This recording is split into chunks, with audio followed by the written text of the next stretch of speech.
लोक जे आहेत ते म्हणजे सेवेकरी जे आहेत आपले माऊली वगैरे आलेले आहेत, त्यांनी थोडंसं त्रस्त आहेत म्हणजे या घाणीमुळं वगैरे थोडंसं पाण्याचा वगैरे प्रॉब्लेम होत आहे. मग त्याच्यामुळं आता आम्ही एक स्वच्छतेची वाट या दृष्टिकोनातून इथं आलेलो आहोत. 11 वाजल्यापासून आता सकाळी 6 वाजेपर्यंत करणार आहेत. आमचा असा 10 वर्षापासून दरवर्षीप्रमाणे असा उपक्रम आहे आमचा. हे तू किती वर्षापासून येतो? आम्ही 10 वर्षापासून येतो. आम्ही तू इथं. स्वतः? मी स्वतः 10 वर्षापासून येतो. आनंद छान आहे, निस्वार्थीपणे सेवा आहे. कुठलेही आम्हाला या ठिकाणी योगदान म्हणजे शुल्क वगैरे आम्ही काही न स्वीकारता मोफतपणे सेवा करत असतो. संत ज्ञानेश्वर महाराज यांचा पालखी सोहळा आज तरडगाव येथे मुक्कामी होता. माऊलीच्या पालखी सोहळ्यातील वारकरी हे आता तरडगावचा मुक्काम संपवून पुढील फलटण मुक्कामाकडे मार्गस्थ होत आहेत. मात्र या ठिकाणी आपल्याला काही हे विद्यार्थी आहेत, स्वयंसेवक आहेत, ते या ठिकाणी भेटलेले आहेत. तर त्यांची जो सेवाभाव आहे तर तो कसा आहे, त्यांची वारीमध्ये सेवेसाठी निवड कशी झाली, ह्या आपण त्यांच्याकडून जाणून घेणार आहोत. मित्रा, काय सांगशील तुझं नाव आणि तुझी? सर्वप्रथम रामकृष्ण हरी. माझं नाव प्रतीक कल्याण आहे. मी GH Raisoni college of engineering Pune येथे शिकतो. 3rd इयरमध्ये आहे मी. आणि सध्या आम्ही RSSमध्ये काम करतो. सगळे जे मित्र आहेत म्हणजे आमच्या कॉलेजमध्ये विविध कार्यक्रम घेतले जातात, जसे की बलिदान मास वगैरे त्यामध्ये. त्याच्या थ्रू आम्ही इथं आलोत. आणि इथं आल्यावरती आम्ही सर्वप्रथम तर हे बघलं की लोक जे आहेत ते म्हणजे सेवेकरी जे आहेत आपले माऊली वगैरे आलेले आहेत, त्यांनी थोडंसं त्रस्त आहेत म्हणजे या घाणीमुळं वगैरे थोडंसं पाण्याचा वगैरे प्रॉब्लेम होत आहे. मग त्याच्यामुळं आता आम्ही एक स्वच्छतेची वाट या दृष्टिकोनातून इथं आलेलो आहोत. आणि त्याच्या थ्रू आम्ही काम करत होतो. म्हणजे जसं की फक्त लोकांना निर्देशन देणं, म्हणजेच वारकऱ्यांना सांगणं की इथं हे सोयी उपलब्ध आहेत. कारण टँकरचे पाणी इथं आलेले आहे पण उपलब्ध होत नाही आहे लोकांना, तर ते आम्ही देत आहोत आणि इत्यादी मदत वगैरे करत आहोत. सर, काय नेमकी तुमची कशी सेवा काय देता तुम्ही? आता रात्री या आम्ही- ठिकाणी पहाटेच उभे राहिलेले आहेत. आम्ही रात्री आम्ही आलेलो 11 वाजता आलेलो रात्री. 11 वाजल्यापासून आता सकाळी 6 वाजेपर्यंत करणार आहेत. आमचा असा 10 वर्षापासून दरवर्षीप्रमाणे असा उपक्रम आहे आमचा. हे तू किती वर्षापासून येतो? आम्ही 10 वर्षापासून येतो. आम्ही तू इथं. स्वतः? मी स्वतः 10 वर्षापासून येतो. हं. हां, लहानपणीपासून मी येत आहे. ह्याच सेवा हां, सेवा झरपे. हां, तरी आत्ता आम्ही रात्री आलो तेव्हापासून हे पाणी आहे का नाही इकडं, याच्यात त्याच्यात पाणी बघणार, हे करणार. बाथरूम साफ नसेल तर ते साफ करणार. आणि वारकऱ्यांना इकडं बाहेर वगैरे बसू देणार नाही कुठंच. बाथरूम आपलं त्यासाठी दिले. नंतर रोगराई पसरण, त्याच्यामुळे याच्यामध्ये बसायला लावणार बाथरूममध्ये. तसं आमचा हे उपक्रम आहे छोटा. त्याच्यामुळे ऐकतात का वारकरी? हा, सगळं ऐकतात. काही ऐकतात, काही नाही. 19-20 चलते थोडंफार.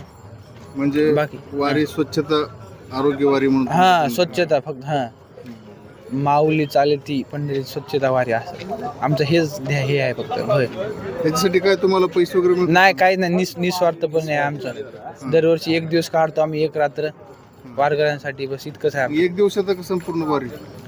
नाही, 1 दिवस म्हणजे संप असते थोडं. आम्ही सध्याला तरी बघा जवळपास आज 12-13 जण आलेलो आहोत. तर लास्ट टाइम म्हणजे 2 दिवसाखाली जे मित्र आहेत विशाल वगैरे जे आहेत, त्यांनी लोणंद इथे गेले होते. तर लास्ट टाइम त्यांनी केली शिफ्ट. आता आम्ही आज इथं करणार आणि नंतर माळशिरसला करणार आहेत, नंतर पंढरपूरला, असं म्हणजे आम्ही 3दा करणार आहेत. विशाल, किती जण तुम्ही सहभागी आहेत त्याच्यात? आम्ही रायसोनी कॉलेजच्या माध्यमातून या वारीमध्ये 100 जणांचा सहभाग आहे. तर या ठिकाणी उपस्थित आम्ही 13 जणांचा ग्रुप असा आलेला आहे. या वारीमध्ये कार्यरत असताना आम्हाला बऱ्याचशा प्रॉब्लेम म्हणजे असा की वारकऱ्यांच्या सेवेसाठी आम्ही कार्यरत असताना बऱ्याच ठिकाणी बघितलं तर वॉटर टँकमध्ये पाणी उपलब्ध नव्हतं. मग नंतर आम्ही जे ट्रक ड्रायव्हर आहेत त्यांना अशी विनंती करण्यात आली की तुम्ही ट्रक वगैरे थोडं समोर घेऊन त्यांना पाण्याची उपलब्धता करून द्यावी. तर ट्रक ड्रायव्हर हे म्हणजे आम्ही असल्यामुळे आमचं ऐकत नव्हते. मग आम्ही पोलीस प्रशासनाच्या माध्यमातून त्यांना कळवण्यात आले की टँकर समोर घेऊन वारकऱ्यांना तिथे सेवा देण्याचे काम करावे.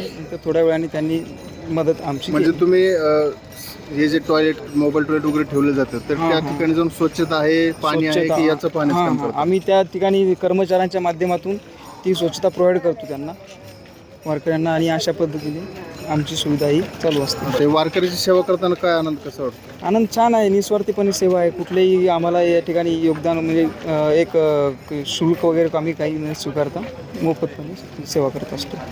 बरं, किती वर्ष आता ही सेवेचं? सध्या माझं तरी 4थं वर्ष आहे या वारीमध्ये. काय सांगशील मित्रा, काय सेवा करतो तू वारीमध्ये? सर, जे म्हणजे इथं जवळपास कचरा वगैरे होत नाही तर ते पण करतात. आणि बाथरूमला वगैरे पाण्याची कुठं कमतरता असेल त्याचं पण आम्ही काम करतो. म्हणजे जे इथली नियोजन बघतात त्यांना आमचं सांगायचं काम आहे की इथं पाण्याची अडचण आहे किंवा बाथरूम वगैरे घाण असेल तर ते सांगून द्यायचं त्यांना. कसा आनंद वाटतो वारीत? आनंद फार भारी चांगला. किती वर्षात आहे? दुसऱ्या वर्षी मला. दुसरं वर्ष. काय सांगशील मित्र, काय नेमकं काय काम करता तुम्ही वारीत? सर्वप्रथम इथं येऊन खूप चांगलं वाटतंय आणि माऊली इथं आहेत सगळे आणि तेच आपल्या स्वच्छतेसाठीच आम्ही आलो सेवा करण्यासाठी इथं. किती वर्ष आहे? माझं इथं पहिलंच वर्ष आहे, फर्स्ट टाईम. काय नेमकी काय सेवा करता तुम्ही वारीत? आम्ही इथं आलो प्रथम सगळ्या जे माऊली आहेत त्यांना मार्गदर्शन करायला की अशी सेवा आहे त्यांना उपलब्ध करून द्यायला पाहिजे. आणि इथं जी सेवा आहे त्या माऊलींना उपलब्ध आहे की नाही ही जी उपलब्ध सेवा आहे ती त्यांना उपलब्ध करून देण्यासाठी आम्ही आलो आहोत. काय नाव, कुठून आलं? माझं नाव कृष्णा केंद्रे, मी परळी वैजनाथून आलो. कॉलेजला कुठं शिकतो? GH रायसोनी वाघोली, कोणत्या वर्षाला, कोणत्या काय course? 3rd year BTech civil. म्हणजे वारकऱ्यांची सेवा करताना आनंद वाटतो. हां म्हणजे तुमची जी ड्युटी आहे ती रात्रीची ड्युटी असते. हां, रात्री.